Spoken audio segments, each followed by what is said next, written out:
volcano blows itself apart, blasting its way into history with unimaginable force. This eruption was one of the most destructive of all time, affecting the entire planet years after the explosion. Mount Pinatubo in the Philippines, June 15, 1991.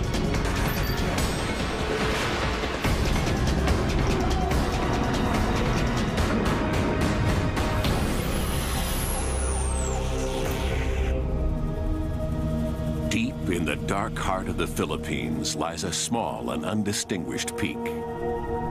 Once it was a volcano, one of the biggest the world has ever seen. But for 5 centuries, Mount Pinatubo has been dormant, ignored by the hundreds of thousands of Filipinos in the towns and cities that have grown up in its shadow. But for an ancient people living high on its slopes, the mountain is sacred. The Aitas celebrate and worship Mount Pinatubo. Like all her tribe, Flor de la Cruz believes that Apo Malari, the god of all things, lives inside the mountain. Bilang isang katutubo, it is our responsibility to look after the mountain, defend it, and care for it. It is holy because we believe it is Apo Malari's home. But stirring deep within Pinatubo is not a god, but a molten monster. Cracks are opening in the bedrock of the mountain, and miles beneath the Earth's crust lies the cause, a colossal churning sea of magma, superheated molten rock. Titanic forces are at play, but far above, on the fragile surface, few have any idea they are living on top of a volcano. Then, on the morning of April 2nd, 1991, comes the first warning of an apocalypse.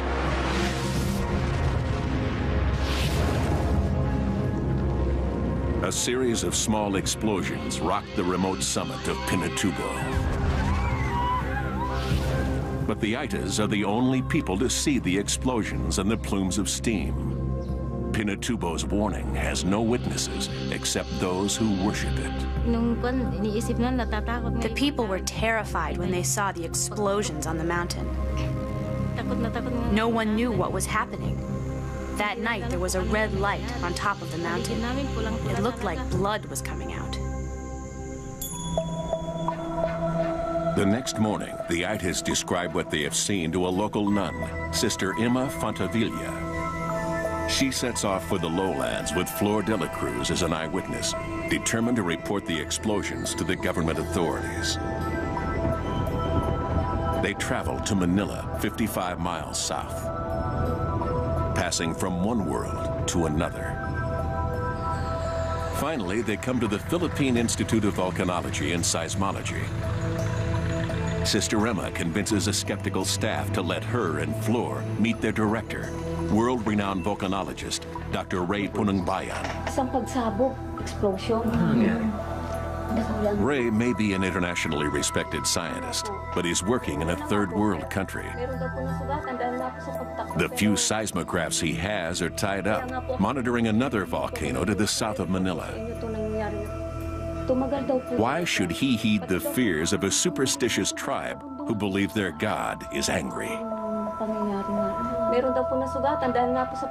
Pinatubo awaits his decision. If he ignores this warning, he won't get another chance. He takes a fateful step. He orders one of his seismic teams to the summit. From the air, they see the smoking vents described by Flor de la Cruz. And when they land, the first flickers of their seismograph tell them something is stirring within this long-dead volcano. Over the next 24 hours, they detect more than 200 separate earthquakes. Pinatubo is coming to life. The earthquakes could be caused by the geothermal movement of steam and superheated water. But Ray Punangbayan's instinct tells him there are other forces at work, far deeper, far more powerful. He knows that the Philippines lies on the Ring of Fire, a vast arc encircling the Pacific Ocean, home to most of the world's volcanoes. Deciding whether one of them, Mount Pinatubo, is coming to life will be a poker game of science versus nature, where the stakes are life and death. Not only for the 20,000 Aitas living on the mountain itself, but also for the hundreds of thousands of Filipinos in the towns and cities of the surrounding lowlands. And just 15 miles from the summit, the largest U.S. military base on foreign soil, Clark Air Base, home to 16,000 American servicemen and their families, and billions of dollars of military hardware. In all, nearly 1 million lives, Filipino and American, will depend on Ray's ability to outguess one of the great forces of nature.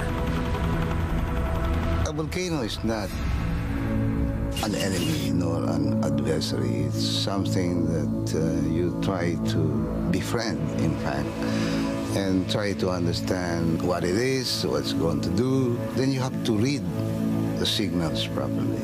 And if you fail to do that, then you lose in the game. Trying to predict a volcanic eruption is not for the faint-hearted. It is part science, part gut instinct. And there are few seismic detectives who can successfully track these killers from the deep earth.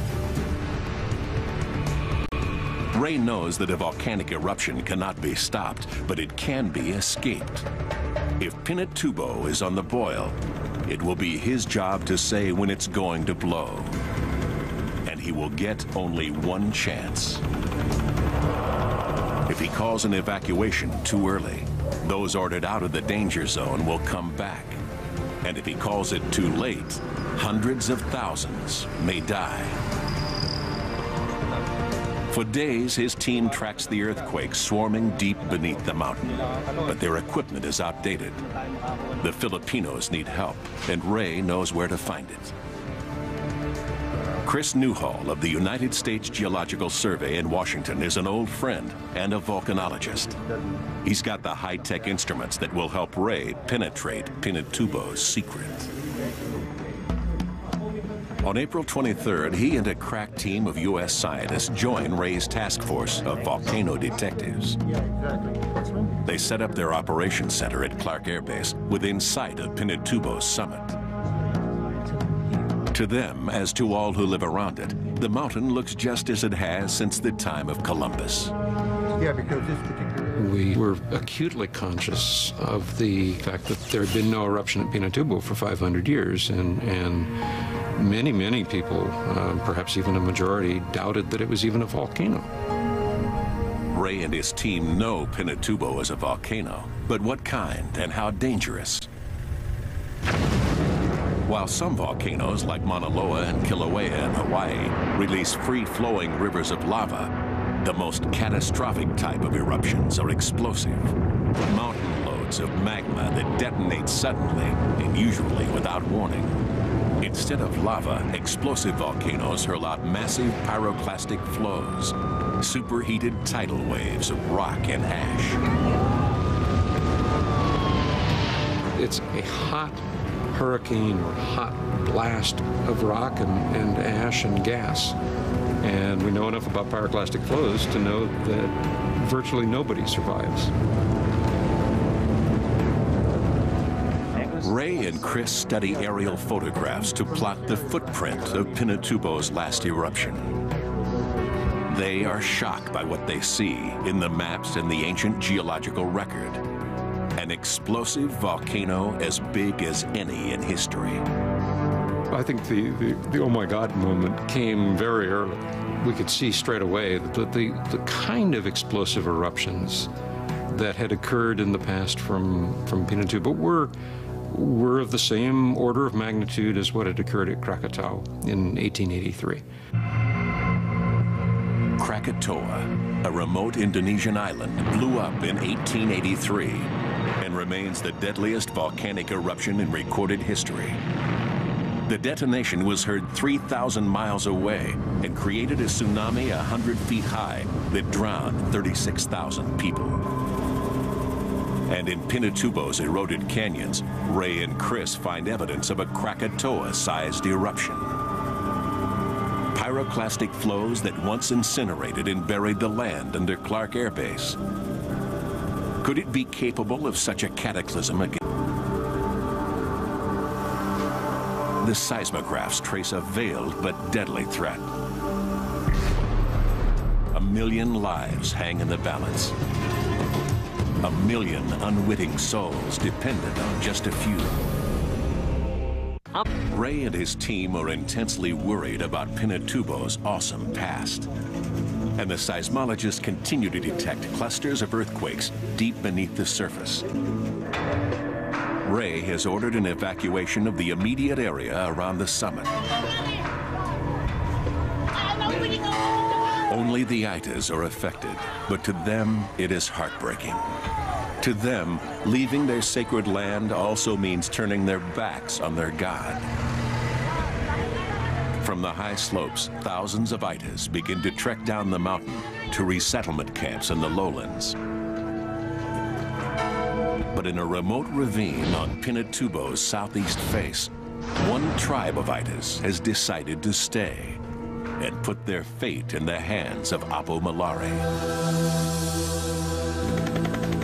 Hiding from the Army and the Air Force, whose job it is to ensure Ray's evacuation order is carried out, they seek shelter in a cave.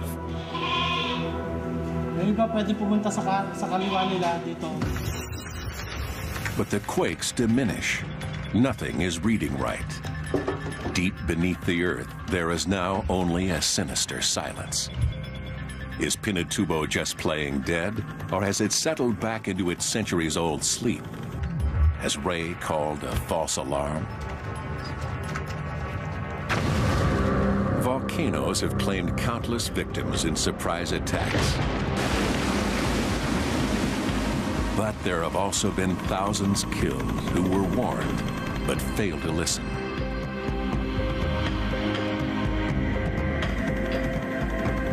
(1985), the city of Armero in Colombia is buried by a volcanic flow. In the weeks and days before, scientists told those who lived here that Mount Nevado del Ruiz was going to erupt.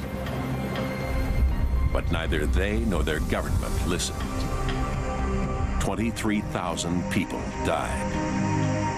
Nevado del Ruiz is etched onto the mind of every volcanologist. It was a terrible tragedy, and it was completely avoidable had people understood what the hazard was that they were facing. They could have actually walked to safety.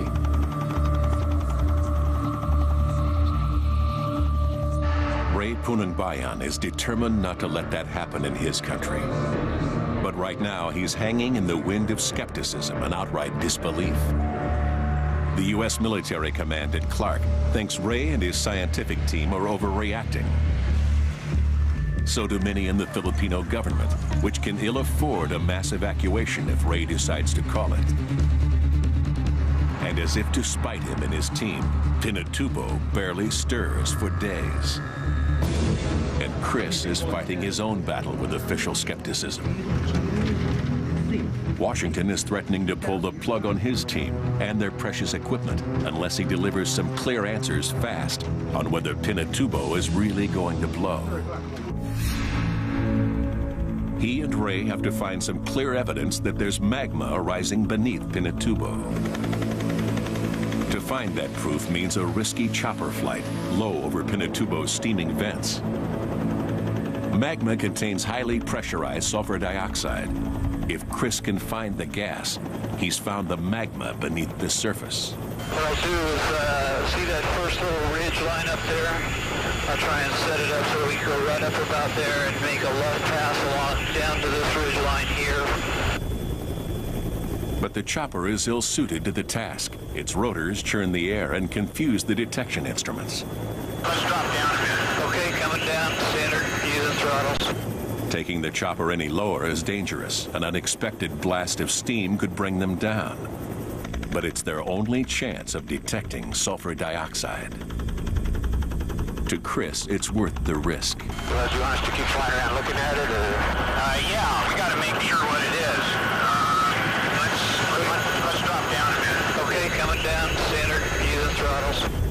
he finds sulfur dioxide, tons of it, escaping from the volcano's vents. There's no way of telling how close the magma is to the surface, but the sulfur dioxide is his first real clue that an eruption could happen. But what he cannot see or even guess at is the magnitude of the coming cataclysm. A giant white-hot fist is preparing to strike. But little on the surface gives any sign that a mega eruption is brewing. Just ahead, as Pinatubo wages its war on the Philippines, soldiers at the U.S. Air Force Base are forced to leave, while a local tribe hunkers down in a nearby cave.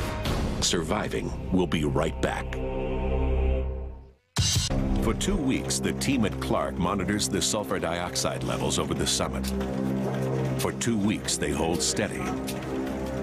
Then suddenly, they plummet. It can mean only one of two things. Either the magma has subsided and Pinatubo has called off its attack, or it is blocked and pressurizing. A gigantic powder keg that could blow catastrophically at any moment. Ray has to make the call. Is Pinatubo going up, or is it going quiet? It is an awesome choice to make. An eruption could happen in a day or a decade. Volcanoes do not keep the time of men. We know the stakes are high. We don't know how long the fuse is. You have to work fast. People in Angeles have really... With the tragedy of Nevado del Ruiz in Colombia haunting him, Ray decides the moment has come to call his enemies bluff. A more climatic eruption that will soon occur. He finally orders a general evacuation of the provinces around Pinatubo. The call goes out to almost 1 million people.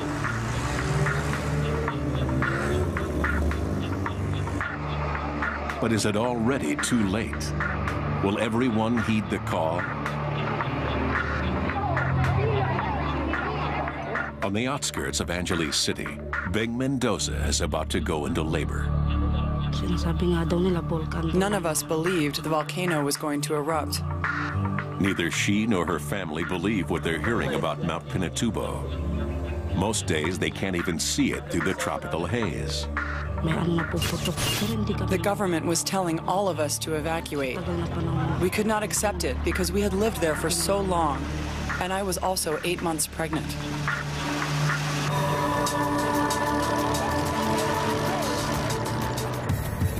Ordinary Filipinos are reluctant to leave their homes, and at Clark, the military is even more hardline against the idea of evacuating the base. Its commanders are not prepared to cut and run until the scientists can say for sure when the volcano is going to blow. Aircraft continue to take off and land on the remnants of Pinatubo's last eruption, as though it never happened. It's a standoff between the scientists and the soldiers. On the base's closed-circuit TV, Chris Newhall is pressed for a precise eruption date. Time periods that right now we cannot see deep enough into our crystal ball to say for sure one way or the other. Then in early June, Pinatubo is rocked by a cluster of mysterious earthquakes. If Ray and his team are reading it right, the quakes outline not a river, but a massive sea of magma.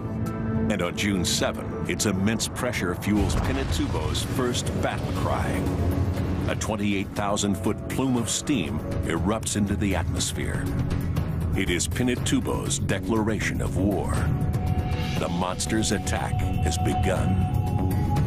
The lowlands are slowly emptying, but high on the mountains, some plan to stay despite the danger. On Pinatubo's west face, just 6 miles from the summit, seismologist July Sabat and his team make camp. Since the first days of the ITA's warning, July has been Ray's eyes and ears, radioing vital seismic data to help him plot the monster's movements. By now, our seismographs were continuously recording so many tremors that I knew it was going to erupt. We were at the front line, but I didn't even think about getting scared. What mattered to me was getting the information back to Ray Punanbayan so he could warn and evacuate those in danger. At the same mountain campsite is Jing Magsaysay, a reporter with the Philippines' main network. We felt excitement, we felt fear, but we had to do it. We had to be where we were to get the sword. He's covered other volcanic eruptions and is confident he'll be able to pull out when the time comes. On and around Pinatubo, fateful choices have been made. And none are more fateful than by a group in a remote cave high on the mountain's southeast face. In all, there are 40 families, a whole Itis tribe, nearly 100 people, men, women, and children. Some are here to keep faith with their God, some because they do not want to leave their homes, and some because they believe that no matter what is coming, they will be safe in the cave.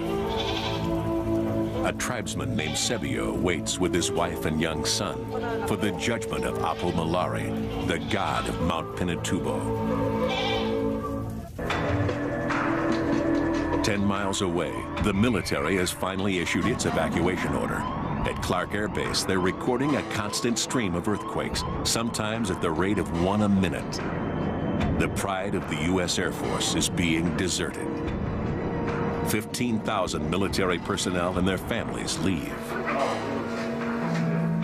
We were evacuating people who were on life support. We were evacuating infants who were in incubators and who had tubes attached to them. Colonel Ron Rand is one of a core group of officers and men who will stay to guard the base. Now, only they and the scientists remain. The eruption of Mount Pinatubo is no longer a matter of if, but when.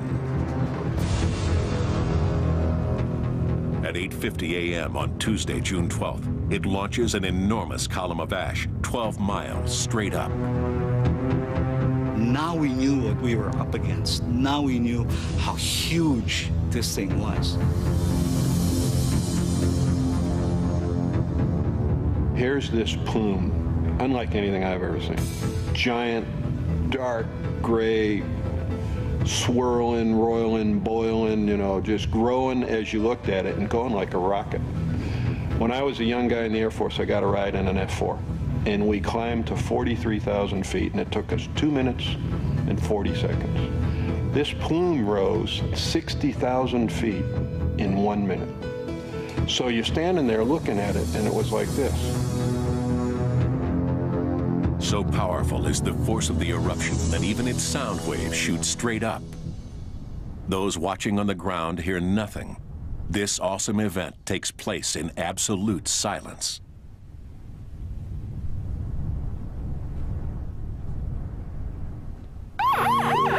The Philippine Army and Air Force are still evacuating people off the mountain. They're finding more and more Itas. Many Filipinos believe that this is the climactic eruption. This is the big one. Ray and the team at Clark know something worse. The magma beneath Pinatubo is boiling, gathering force, but it has not yet reached the surface. This is not Pinatubo's main eruption. This is just the beginning. For 48 hours, near constant earthquakes swarm ever closer to the surface. Dense clouds of ash blast from cracks opening in Pinatubo's summit. The volcano is priming itself for one of the greatest eruptions ever witnessed. On the mountain itself, the Philippines Air Force is still rescuing small groups of Itas. But those being found and flown to safety are telling their rescuers of others who have stayed, a tribe of Itas who won't come down. On the lowlands, tens of thousands of people are on the move. With ash billowing down from the mountain, village after village empties as their inhabitants flee. As night falls, the darkness around Pinatubo is broken by the constant cracks of earthquakes as the sea of magma builds up unimaginable pressure. There are only hours left before the hellfire reaches the surface and breaks free. Just beyond the foothills of Pinatubo, the scientists at Clark Air Base wait out the night. The seismographs are steadily warning of a cataclysm even greater than they have predicted. The tension is intense. Everyone is exhausted. Most are frightened, but none think of leaving. Seismologist P.J. De Los Reyes is scared by what she's seeing in the seismic readings. For me, as far as I'm concerned, it was something I had to do. There was no choice anymore. I mean, my kids needed me, but my country needed me more. So there wasn't any choice. The minutes tick by. It is a countdown to catastrophe. Then at 5:55 a.m., the seismographs go off the chart. It has begun. What those left at Clark witness is almost beyond imagination. The western horizon is one giant boiling cloud of ash. Pinatubo's climactic eruption sequence has started. Watching in awe, geologist Leo Bautista understands the danger they now face. Those who have done so much to warn others are now directly in harm's way. The first thing that came to my mind is I might not see my family again. I've been away for maybe 1.5 months already from my house and from my family, and I was wondering whether I'll have the chance to see them again. So.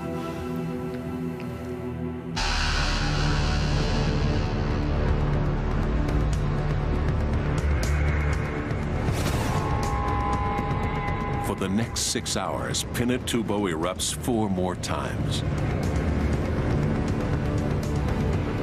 Day became night at 3 o'clock in the afternoon, and it seems that as if it's the end of the world. It is noon, and it looks like midnight out here. You can hear the sound of the ash falling. Each blast hurls millions of tons of ash into the sky.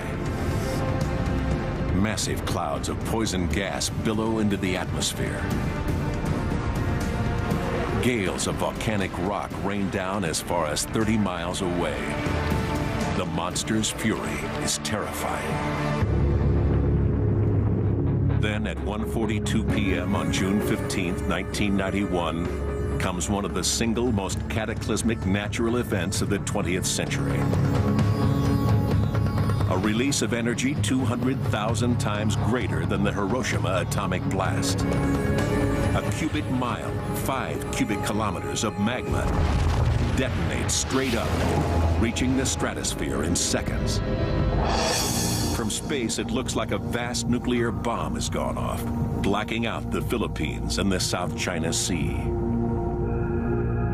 Pyroclastic flows thunder for miles in all directions, expanding as they suck in cold air.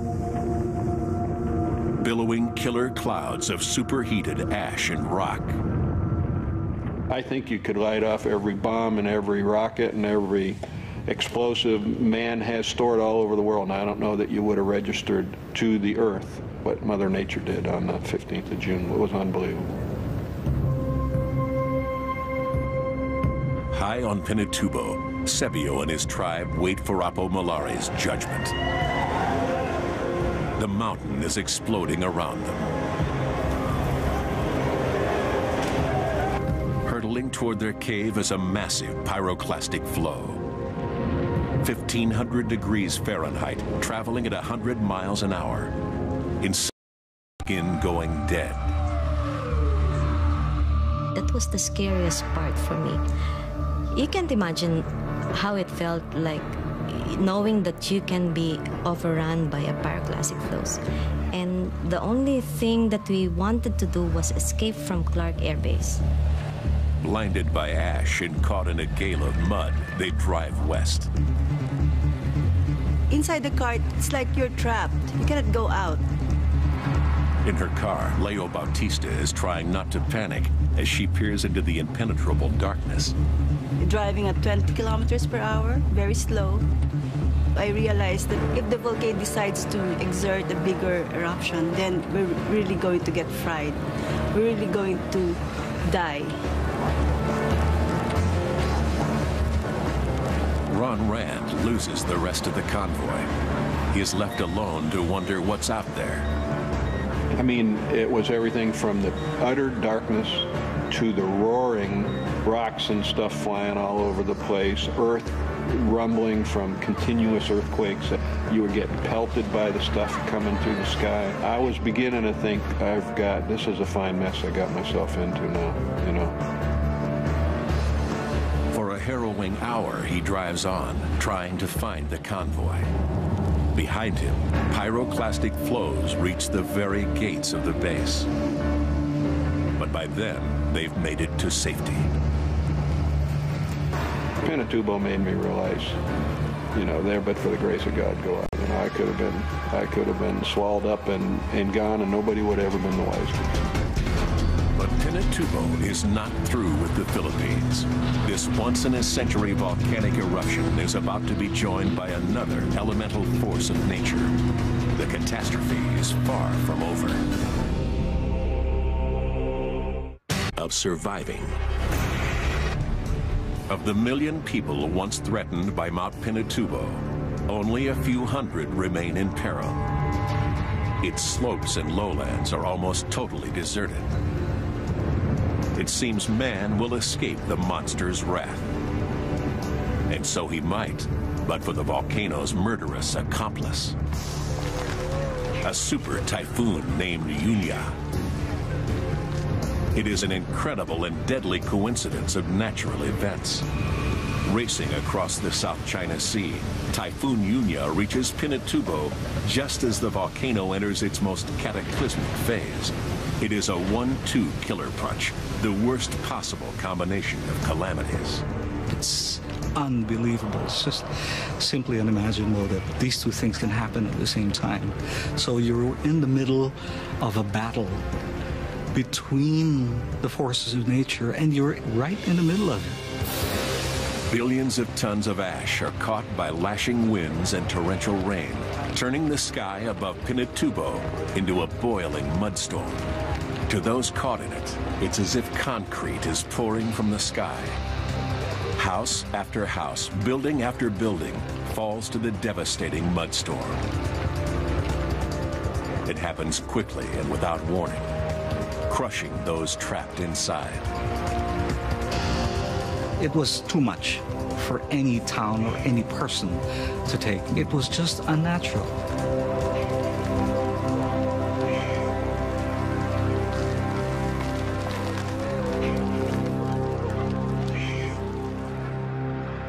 The scene is being repeated in all the provinces around Pinatubo.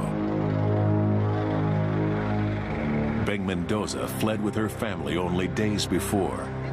Her house lasts barely 15 minutes before collapsing under its immense load of volcanic mud. The mudstorm will be the catastrophe's most immediate killer, but it is not the only one.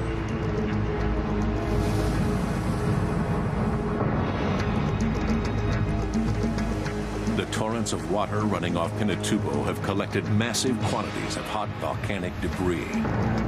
They are called lahars, dense mud flows, and they tumble over the lowlands like floods of liquid rock, crashing through towns, grinding everything in their path.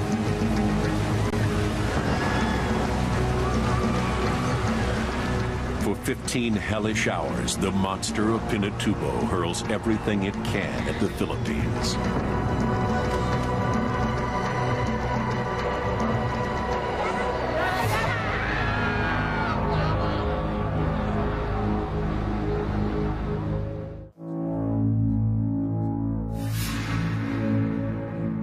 And when the sun finally breaks through again 2 days later, it is shining on another planet.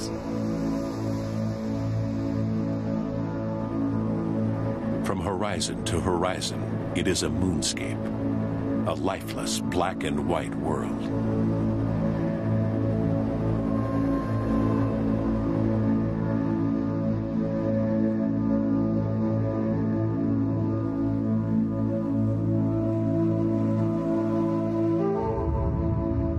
largest volcanic cloud of the 20th century is circling the Earth. It will significantly alter global temperatures for the next 3 years. The biggest American military base on foreign soil is destroyed. Clark will be abandoned by the greatest military power on Earth, beaten by a force more destructive than any human enemy.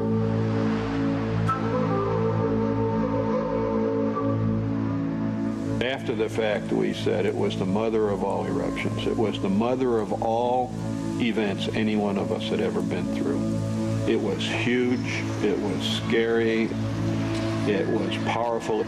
I know it changed the way I thought about the world we live in. Nature did its very worst, but its opponents, men like Ray Punangbayan and the men and women who worked with him, did better. Incredibly, in this awesome natural event, fewer than 300 people lost their lives when it could have been hundreds of thousands. It is a victory for man. A human catastrophe was averted.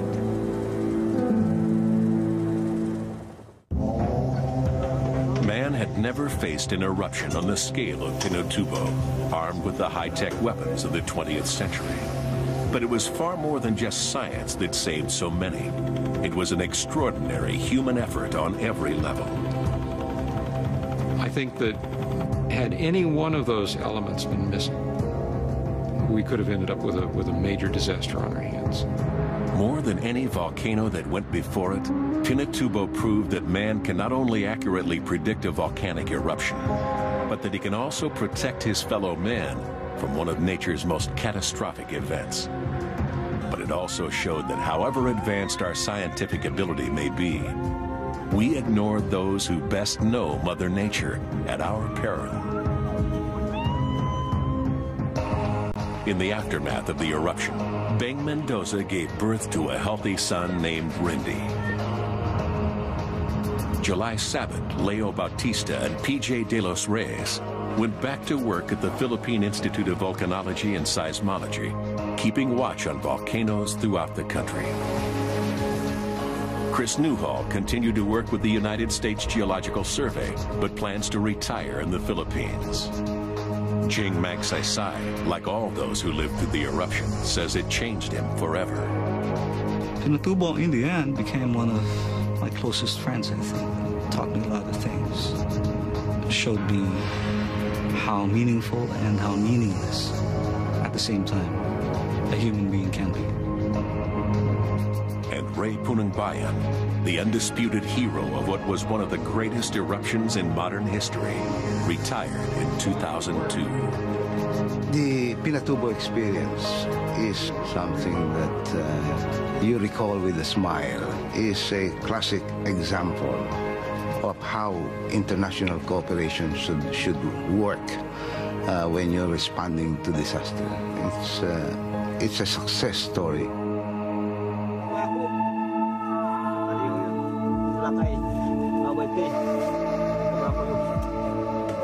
To this day, the Aitas who perished in the cave on the mountain have remained where they fell, their skeletons awaiting a reburial. But now, Sebio and his people gather their bones and carry them to their new village, where they are laid to rest in a tomb sealed with the ashes of the volcano.